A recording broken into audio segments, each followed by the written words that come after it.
For I say, through the favor which is given to me, to everyone who is among you, don't think of yourself more highly than you should, but think soberly.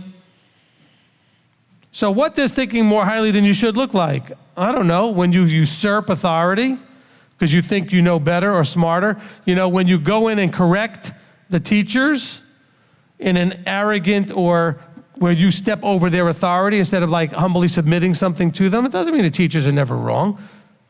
But there's a right way to be soberly bringing that information across. Ladies, you could do that with your husband sometimes. Children, you do it with the parents sometimes, where you do not show that you're respecting the authority structure when you come with information. There's a right way to do it that shows humility. All right? And so that's the kind of thing that we run into because we think more highly of ourselves than we should. It's like the emails that I get on a regular enough basis saying, I found you the other day and blah, blah, blah, blah, and I got to tell you, that you're right about most of the things. I'm so glad you told me that. I was worried. See, I'm not being cocky here. I'm just saying I don't know this person. They don't really know me. It's the first time I've ever heard of them as they emailed me. Why would you elevate yourself? Because that's basically they're elevating themselves to tell me as if I'm their student. By the way, I've been watching what you're doing, and you're right on most of it. Why, thank you. Who are you, by the way, and why am I getting such a compliment? And again, some of you will think that I'm sounding very cocky and arrogant. No, I'm just saying you should never be correcting somebody without relationship first. Because that was a side-handed correction, wasn't it? Well, you're right about most things. Side-handed correction meaning, but you're wrong about others. So now you're forcing me to beg the question, what am I wrong about?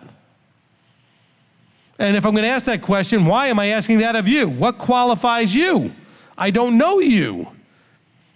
Don't you think we might need to have a relationship first before I might respect that you think I'm wrong about something? And I might be. But it's got to come out of relationship. How would I know to trust just because you think I'm wrong? See how easily we can get into that place where we're thinking more highly of ourselves. It doesn't come out as raging egomania. It can come simply by the way we act.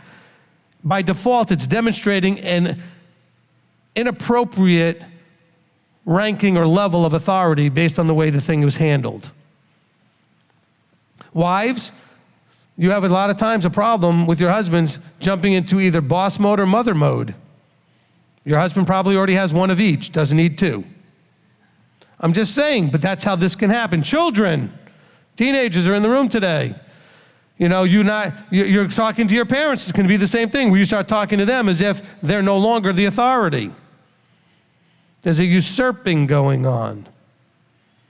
We can do that with Yahweh's commandments. We could do that with Messiah. There's a usurping that we could do. You see that play out all throughout scriptures. We have a problem when we think more highly than we should of ourselves and we usurp. He says, don't do that. He says, but think soberly as Elohim has given to each a measure of belief. For as we have many members in one body, but all members do not have the same function. He's talking about structure. All of this is getting back to structure.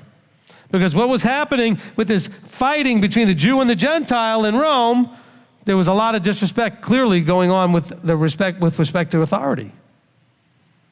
Which is why this thing was raging on. Look, we had a lot of discussions a couple years back after I went through a trip through Canada, because on that trip I did something everywhere I went, mostly everywhere. Went to 4 or 5 different places amongst 4 or 5 provinces, and we asked the question.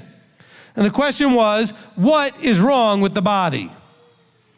And people said, there's this, and there's this, and there's this, and all these other things. And they were right about everything they said. This is wrong, that's wrong, this is wrong, that's wrong. About the way the body is not functioning well. It's dysfunctional.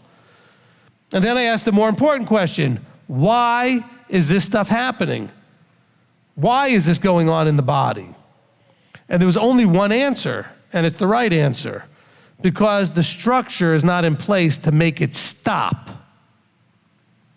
Without structure, you're going to have all that mess in the body. It's only structure that can make it stop. And only if the structure is accepted, embraced, and submitted to.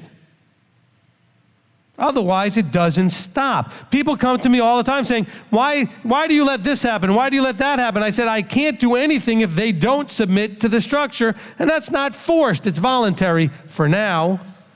When Yeshua shows up, it won't be so voluntary. Okay? Rod of iron.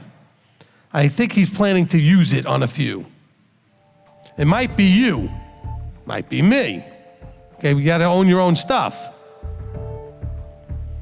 But that's where we have a problem, is that everybody's thinking higher, more highly than they should, and so therefore nobody's under authority.